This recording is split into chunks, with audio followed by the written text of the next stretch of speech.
یکی از راههایی که به چشمه زیرزمینی سبزاب راه داره از این راهه که بعد از طی یک مسافت تقریبا 1-2 کیلومتری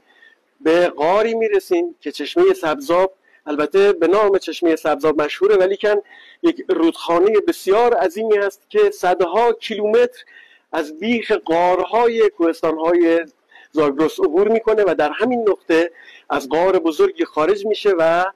به کارون میریزه.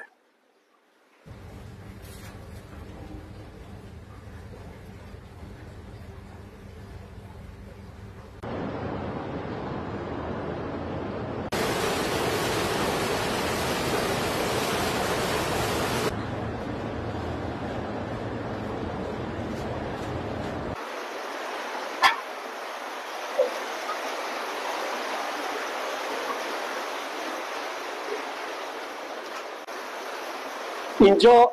یکی از راه‌های دسترسی به این غار زیرزمینی است که بخش گسترده و عظیمی رو به طول صدها کیلومتر از زیر شهرستان اندیکا عبور میکنه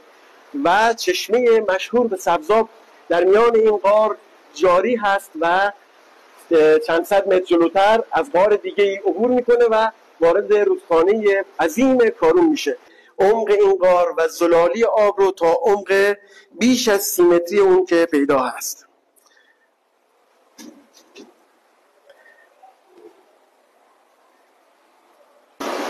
اینجا دهانه خروجی چشمه سبزاب هست که همونطور که مشاهده میکنید این دهانه غاری هست که چشمه سبزاب بعد از طی صدها کیلومتر از بیخ رشته کوههای زاگرس در گرمسیر بختیاری در شهرستان اندیکا از همین نقطه